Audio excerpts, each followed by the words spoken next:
Good morning, Your Health Nation. Hopefully, you guys are doing great. It's the end of the week. Hard to believe we're already a week into the new year, right? I mean, that's just crazy to me how fast we're already flying through this. But super excited. No, it's been a crazy but productive week. My stepkids, they've been home up until yesterday because school finally started again. They were not happy about having to go back to school, obviously having to get up early, but they're excited that the weekend is coming this afternoon. But anyway, today we're going to be talking about LISS, which for those who don't know what that means, that is low intensity, steady state type of exercise. And it's a cardiovascular exercise in that it's aerobic activity that's performed at low to moderate intensity for a continuous, often extended period. So it's not a new concept, but the term LISS is newer. Many people might know it as low intensity exercise, steady state training, or SST, continuous cardiovascular exercise, or long slow distance LSD training.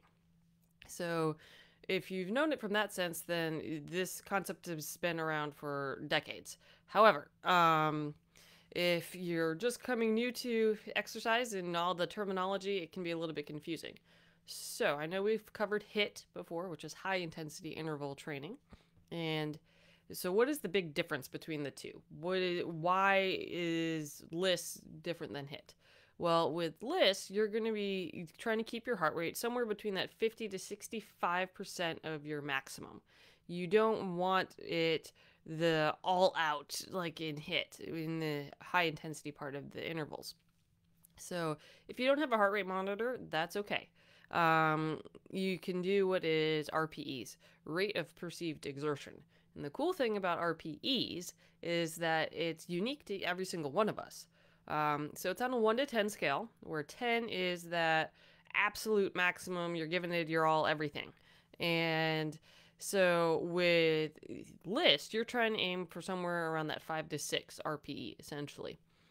Versus with HIIT, your heart rate is generally at the 80 to 90% of your maximum in the high intensity. So you're going to be at an 8 or 9 or even a 10. You're not going to be able to last at 10 for very long during the high intensity intervals. And then when you're doing your low intensity intervals, you're actually dropping it down to 40 to 50% of your maximum heart rate, or a 4 to 5 on the RPEs roughly. So with HIIT, you're going to obviously be above the pace for LISS and then below when you're doing the low intensity portions. So this is, if you've ever done HIIT, which obviously has been very popular for a period of time, as many people have tried it at least, this sort of gives you a reference as far as where you should be doing your LISS workouts as. And when it comes to activities that are associated with LISS, there are actually several that many people are familiar with. Running, basically really it's jogging, cycling, brisk walking, swimming is a great one, yoga, basically any cardio activity that requires longer sessions of lower intensity exercise. And that's the whole key here, is that that's the main difference, is you're going to be doing whatever cardio exercise you choose at a pace that you can sustain for an extended period of time. And when we're talking about extended period of time, usually you want to get at least 30 minutes, but you want to be somewhere between that 45 to 60 minute window. And this is an important concept, which we're going to dive into in just a moment here. But when trying to compare LISS versus HIIT, many people are like, well, which one's better? And that is interesting because it really depends on your fitness goals. Many studies have shown that there's no advantage to doing HIIT training over LISS training. And while the American Council on Exercise, or ACE, they point out that steady state training is effective at burning calories and training your aerobic system. The only caveat is that it takes longer to get results because you have to do more of it, because it obviously takes longer to burn calories when you're exercising at a lower exertion level. So when it really comes down to LISS, what are the benefits of it? And this is the big factor here when trying to figure out which exercise you should be doing, is really what is the benefit. And so the nice thing about LISS is it's perfect for any fitness level. So if you're just starting out, this is a great place to start because of the fact that it is lower intensity, meaning it's easier to do and gentler on your body. So if you've not been exercising in a while, that's a key element there because you don't want to get injured. So, and the nice thing about the whole concept of perceived intensity, and this is where I love the RPE concept because that's so individualized, is that it doesn't matter if somebody can jog 8-minute mile, and that counts as their LISS workout, or if you are able to get that same intensity in your walking for 20 minutes. That's the key concept with LISS is you want to get to that intensity level. You want to get to that maximum heart rate level of somewhere to 50 to 65% or your RPEs around that. And that means that you're doing the exercise right to be able to start to see benefit. So for those who are intermediate to advanced, this is often used for endurance training programs because of the idea that it puts less stress on your heart and your body over the duration of the exercise that a more intense workout does. So this is where when you're trying to determine, what it is your goal is, you also have to take into account where you're starting from.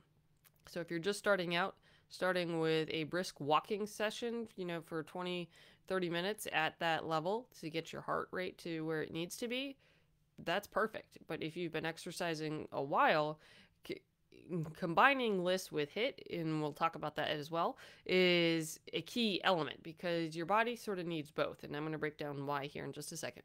But as far as further benefits of LISS, let's continue on with that.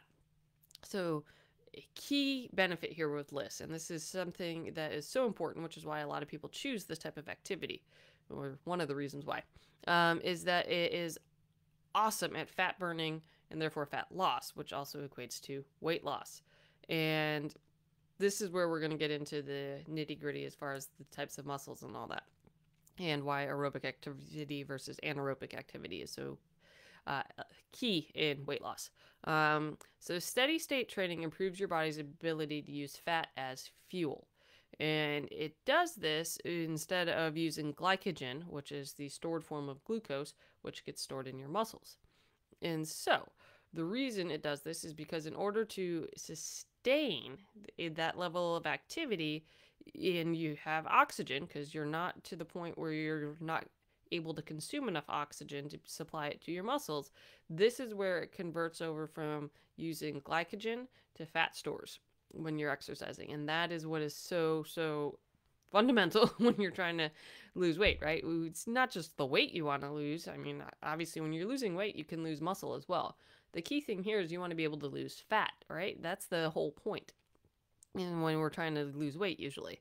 So to metabolize fat, your body needs oxygen, as I was saying. This is so crucial. So when you're doing lower intensity, you have more oxygen available in your body in order to be able to supply your cells with it. So that's how it starts to metabolize fat. And that is the key thing here.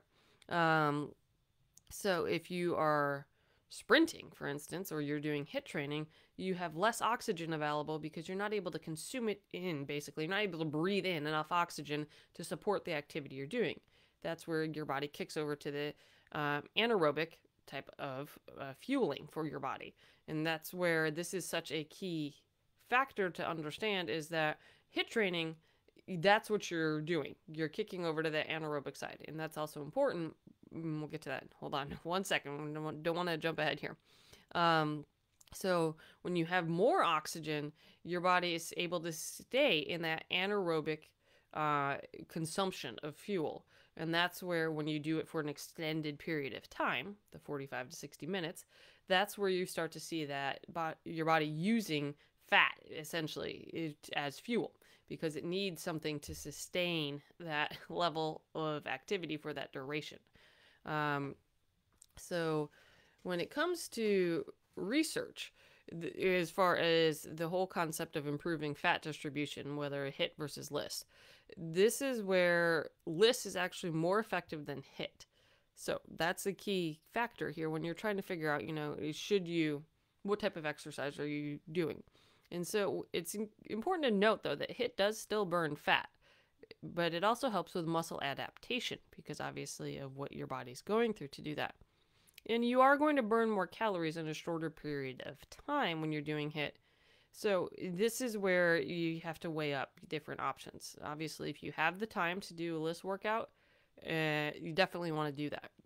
If you're short on time and you can physically sustain a HIIT workout, then that's a great alternative. It's better than doing nothing, right? You want to be able to be active regardless of your schedule, essentially. You know, you shouldn't be penciling it in anyway, but that's a whole different discussion. So another benefit of LISS is that it can help calm your parasympathetic nervous system. So what this means is that it helps reduce stress in layman's terms. Because of the fact that, you know, with high intensity workouts, you're actually increasing your cortisol level, which will increase your stress level for a period of time.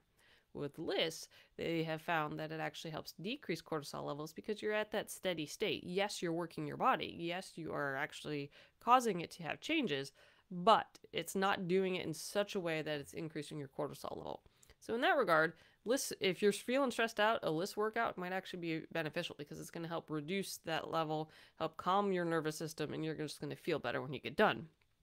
So, and that's a big component. Obviously, if you've had a long day at work and maybe you planned on doing a HIIT session and, you know, you're just tired, you're not really feeling it, that's probably a good idea to try to do a LISS session instead, and that way it helps reduce that stress that you're feeling. And then the nice thing about LISS, not to say that HIIT can't be done as well outside, it's easier to do inside on a treadmill, elliptical, bicycle, something where you can keep track of the intervals. With LISS, since it's a steady state thing, yes, you can do it on any of the equipment I just mentioned, but the nice thing about it is you can get outside. I mean, you can walk outside, you can run outside, you know, you can bike, rollerblade, anything basically that requires you to get your body moving at a steady state, you can do pretty much outside. And that's the benefit of being outside is almost as great as the exercise itself, at least mentally. Obviously, physically, that's a little bit different, but mentally, you definitely need, you know, outside time. And so if you can do it while exercising, that's a double bonus, right? So the other huge component with LISS is the recovery period. And this is something that many people, if you don't like the whole muscle fatigue, muscle soreness thing that comes with HIIT, which does happen, and that's a normal part of it, when you are doing a LISS routine on a frequent basis, you're actually going to have a quicker, less discomforting recovery because of the fact it's putting less stress on your heart and body overall. Another great thing about LISS is you can actually use it as a recovery workout. So, for instance, if you're doing HIIT training, and one day, the next day do LISS. And what that does is it helps increase blood flow back to those muscles that you really worked the day before. And this helps clear up any anabolic waste, the lactic acid, the stuff that causes that swollen inflammation feeling like it's just uncomfortable. That's what LISS helps to get rid of because it increases the blood flow, which helps remove those from that muscle tissue. So this means that your recovery time from like a HIIT session is actually going to be less and less uncomfortable as well.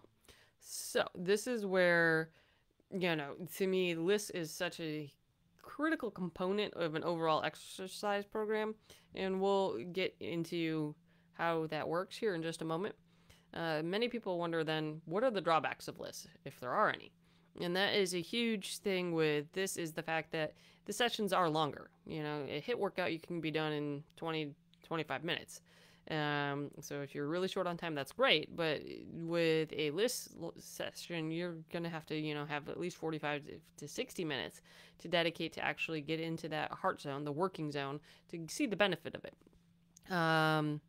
And you want to sort of stick within that range because what the studies have shown is that if you start exercising longer than that, you're actually not seeing any additional benefit. And in fact, you can actually be harming your body because of the fact that it's taxing your body in a way that, you know, it's not beneficial at that point anymore. So the other issue with LISS is it can get boring. I mean, think of it this way. You're on the treadmill running for an hour, which I've done that and then some when I've been training for certain things. And it's like, okay, I'm tired of looking at the wall, even if you got something on, your phone, whatever you're watching, TV. Still, after a while, it just gets boring, right? Same thing with any of the other things. When you're outside, it's a little less boring, but it still does get boring because I've done that as well. So some tips here, and this is where, to me, it's something that I love doing. Yes, I will listen to music, but another thing I've done in the past year is started listening to audiobooks. And this is great because of the fact that I'm learning while I'm, exercising. And since it's a steady state thing, you're not really having to think about it that much. Yes, physically, you're putting your body through a workout, but your brain, and sometimes it's nice to let it wander. And that's when I need that. I'd play music because then I'm not really thinking about the music I'm listening to usually. I'm just letting, that's in the background to block out the noise of whatever's going on around me. It allows my brain time to disconnect and think.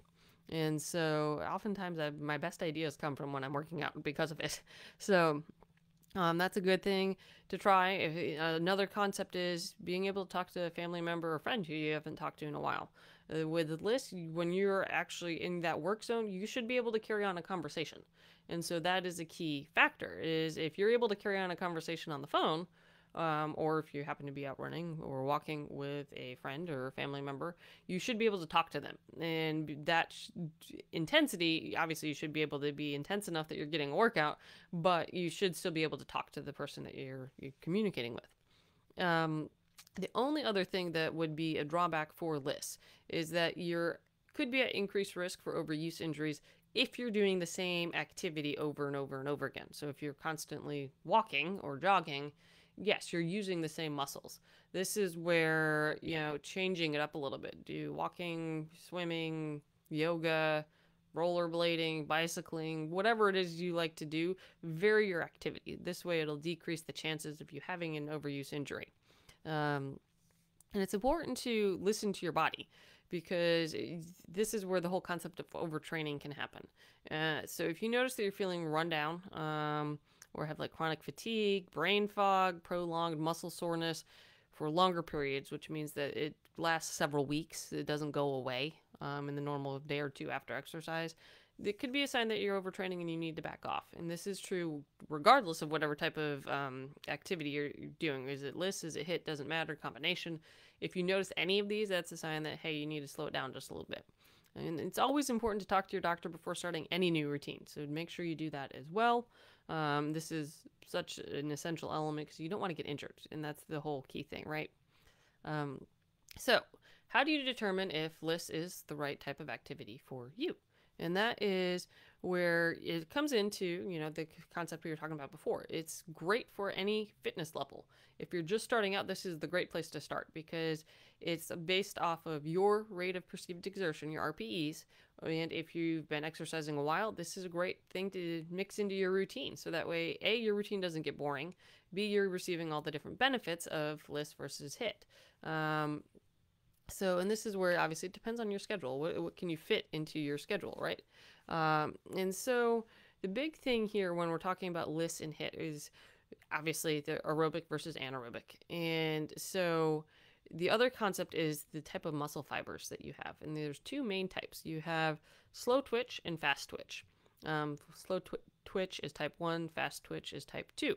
So your type 1 muscle fibers are built for those endurance activities, such as like running a marathon or biking far distances, while the type 2 are designed for quick explosive movements. Think like sprinting here or HIIT training.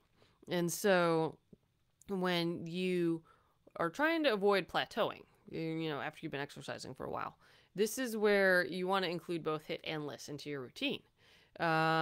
Because the whole point is you're now exercising both type of muscle fibers. You're putting your body through both types of aerobic and anaerobic exercise.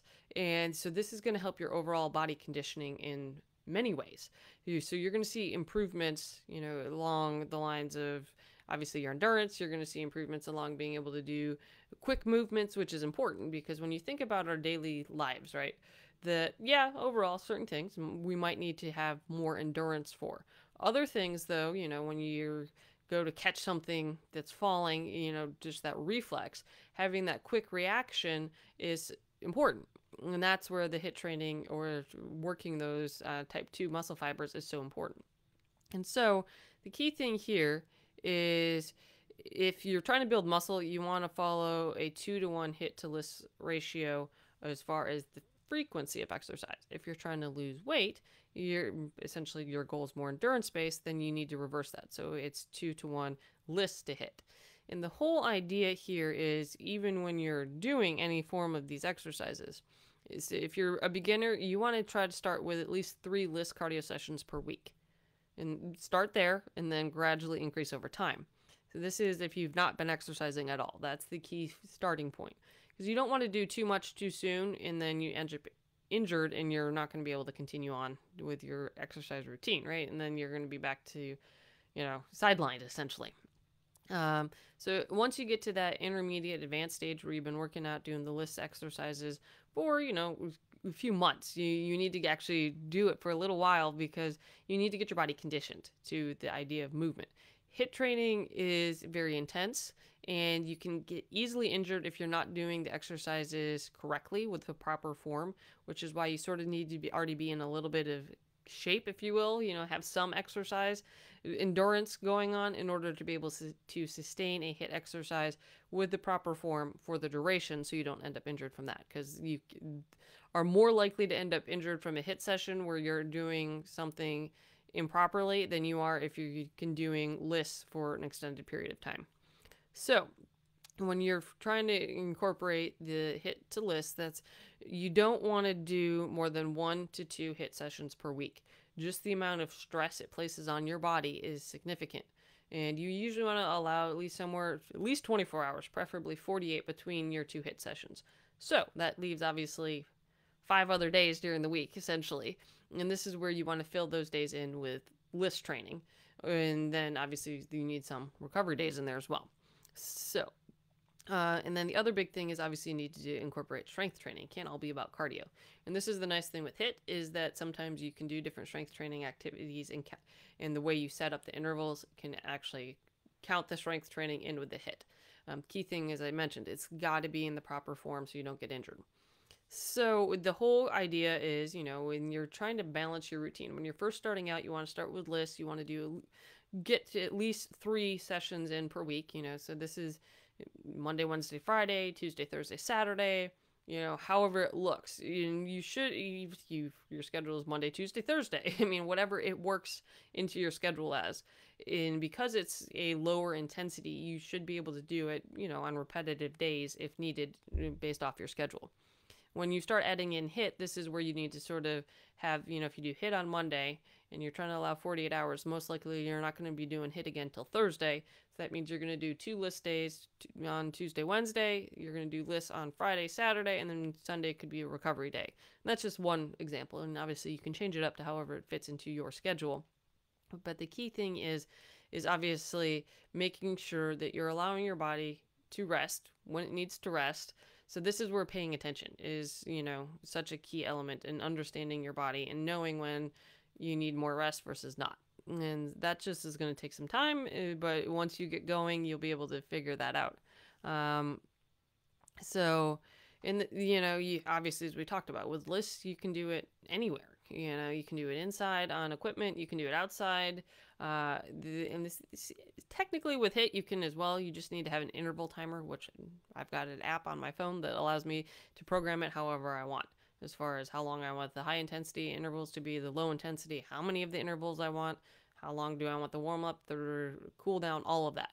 So it's completely programmable and you can have more than one. So you can select, if you want one day to have high intensity intervals of 45 seconds and then low intensity of a minute. And then the next day you change those numbers, you can set it up so that way you're not having to change it every day. So this is where it's, great to include overall. To me, LISS is such a huge component of an overall fitness routine. It's something that we need to have in order to be able to be, physically fit in a way that you're not going to get from just doing HIIT training alone. If, that's what you think you're going to be able to do, it's not good for your body and it's not good overall. So a couple things to keep in mind here is obviously we talked about as far as LISS being able to be a great recovery aid for a hit. Um, and so, and then this is where if you're trying to gain muscle, which obviously helps burn fat, LISS can help with that because of the fact that once you're actually working, you're burning fat. And then when you're doing hit and strength training, you're adding muscle, which helps also burn fat. So this is where doing both sort of helps get you faster on the torching of fat concept. So, and the other thing with hit is the whole concept of the excess post exercise oxygen consumption, or EPOC. And this is the amount of calories you burn after a workout. With hit sessions, it's going to be higher just because of the amount of effort that you put into it. And it lasts longer, somewhere from 12 to 48 hours is the estimate. So, and this is where with LISS, yeah, you're going to have some calorie burn afterwards because you've worked out. It's just not going to be the same level as hit. And the other big thing here is obviously the whole eating concept is, yes, you've worked out, but keep in mind that the whole point of working out is to not, when you're trying to lose weight, it's not to be able to eat more. It's, you got to factor that in as well, which is a whole different discussion. So we can get into that at some other point if you'd like. And this is something that a secret tip here that I've just started doing recently, so I don't have actual results on this yet for myself, but I'm working on it, is doing a hit and LISS routine in the same workout. And let me say that again because I know it can be a little bit confusing. Doing a hit and then LISS workout right after it. So this means you do a 15-minute hit workout, roughly 15 minutes, and then you follow it by a 30 to 45-minute LISS cardio. And so what this does is it helps you burn calories from fat when you follow the hit with any LISS activity.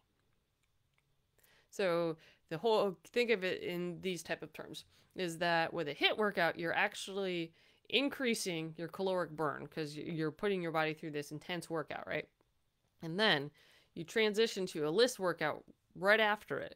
And what that's doing is because now you're transitioning from the anaerobic, where you don't have enough oxygen, so you're using those glycogen stores, to aerobic, once you get your breathing right back under control. And this is why you have to sustain the LISS workout for at least 30 minutes. If you can do 45, that'd be great.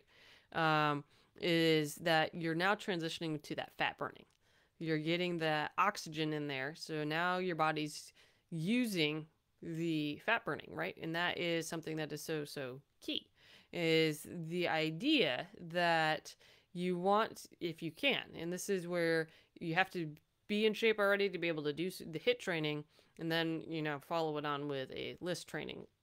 And so the idea is that you get to have the best of both worlds in the same workout, essentially. And it could take anywhere from 45 minutes to an hour. So if you were going to exercise for a LISS training anyway for an hour, and if you can do hit and then do a shorter LISS training, you're going to get the benefits of both. And I mean, I did one of these type of exercise routines yesterday on the elliptical. I did my 3-minute warm-up. I did 8 intervals of 45 seconds of the high intensity, followed by a minute of the low intensity. And then once I finished my 8 intervals, I transitioned to my low to moderate intensity pace, and then did another 45 minutes of my LISS training before I got done.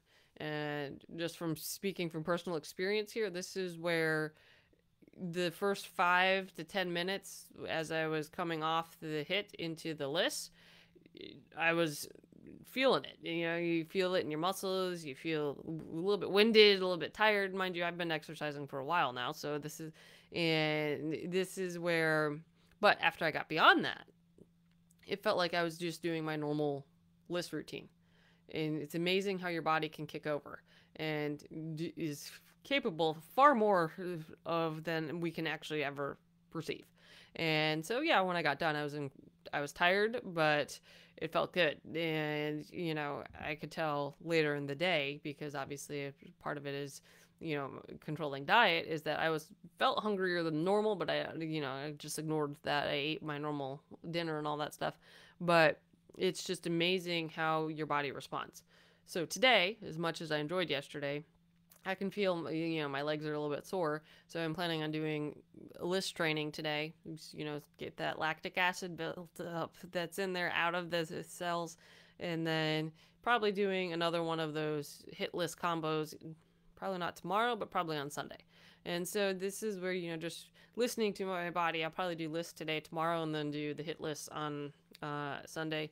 And then we'll go from there. Because usually I count my recovery days as my days that I'm at work, because I know I don't usually get to exercise those days. So that'll be sometime next week. I don't know what my schedule is yet, so it usually varies, but I just make sure I put my workouts around that, so that way I'm not, missing days or anything like that. And usually when I do recovery days, I do more of an active recovery, which means even when I'm at work, when I get a lunch break, I actually go outside and walk. Which is really low intensity for me, compared to obviously what I do on a normal routine. So this is just an example of what you can do. I mean, once you know your body and you know what works for your routine, your schedule, then you can start tweaking all the little different components of it and figure out what works best. But I personally think LISS is an awesome part of a training routine. You have to have it. I mean, to me, it's an essential component. A, just to be more physically fit. B, to help with weight loss and fat loss and all of that. And when you pair it with HIIT training, the benefits are just too numerous to count, right? So if you haven't started exercising, I would definitely recommend doing LISS. Find that activity that you enjoy doing. Start with that. And then, look for other activities that you can do and enjoy, so that way you're not getting bored with the same thing. But it definitely is something that you need to be doing. If you guys have questions, comments, put them below. Otherwise, until next week, you guys stay healthy and have a great weekend.